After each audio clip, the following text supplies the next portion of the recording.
Welcome back, everyone. Self-doubt can be a troubling and persuasive voice that holds you back from seizing opportunities. Motivational speaker Missy O is going to tell us how to deal with self-doubt in a very positive way. Good morning. Welcome back to the show. Thank you. This seems like a topic that everyone can really relate to. Self-doubt.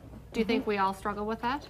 Oh, I think at different times, different places, different ages, it can happen to anyone. It can happen when we're in school, a young school like second, third grade. It can happen when a college student is going for their first real job. It can happen in a profession. It can happen anytime. Men, women, any age. What are some signs that this could be holding you back? Because some self-doubt is probably normal and isn't going to necessarily hold you back, but there's probably some signs that it's getting in the way. Right. If you have procrastination, if you're always going to get around to doing something, right, it's like, oh yeah, I'm going to do that, that's a big sign. If you feel like you're spinning in your wheels and your tracks, you're not getting anywhere, but you want to do something, sometimes people hold back, sometimes they're shy, sometimes people are overly confident because they want to prove themselves. So there's different ways that people show it, and it shows up for people in different ways. Sometimes people won't go for that promotion, or they won't try to get a new client because they're afraid of what might happen. So be a lot of fears or things that hold you back. You're always wanting to do something but not quite getting there. That's a big sign that you have self-confidence problems. And you talk about dealing with it in a positive way. What are some ways to do that? Well, I think the first thing to do is have an awareness and give yourself the okay that you're not the only one. Sometimes we feel like we're the only one that has this issue. What's our problem? Why can't we get over this? And sometimes it's not getting over it, it's getting through it and working at it and looking at it and seeing where you can go and who can help you. So you recognize it. What's the first step then to tackling it? And here we go. Sometimes people say that this is the way to do it, but I think every person has something that they can work through in their own way. And sometimes people say, I tried that once, it didn't work, I'm never going back there again. I tried public speaking, or I tried going after this, it didn't happen, I'm done. But sometimes we have to take a look at, it's not just the one time and done. Try a different way. Ask someone else, see what works and what doesn't work, and keep trying. And that's the thing, is you keep trying, keep trying, keep trying. Yeah, because just because you're scared or just because it doesn't work doesn't mean you should stop. Well, and the fears that we think are out there, they're not really the fears that are holding us back anyway. Sometimes it goes back to childhood. Someone saying, you know, you can't do that. We don't do it that way here. Who do you think you are?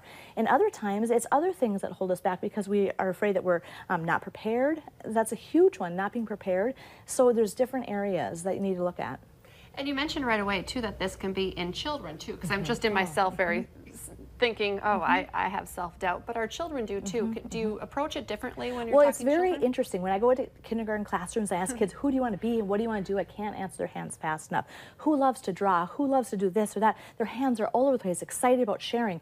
And by the time they get to third, fourth, fifth grade, they start to see that they're not as good as someone else. They start to see that they're not as fast as someone else. So they start to hold back, or they start to try really hard and prove themselves. So different kids do it at different ways. And so really, if you see your child, stop and talk to them and show them that it's a progress. It's not something, a one and done thing. It's not the A, it's the process. And so really taking a look, giving our kids a break, but for them to see us giving ourselves a break, that's really important because they see and they replicate what they see at home and in the schools and around the community.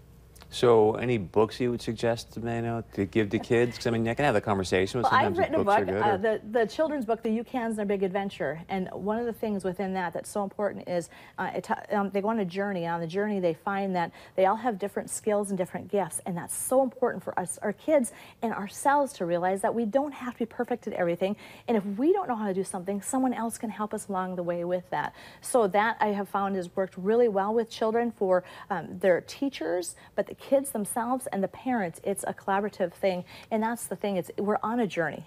It's not something that you fail here, and that's so important for us to realize is if you fail, it's okay, because sometimes it's through the failures that we have the most success because we can learn and grow, but it's when we evaluate those situations, isn't it? That's the case, that we really take a look at things and not be afraid to move forward.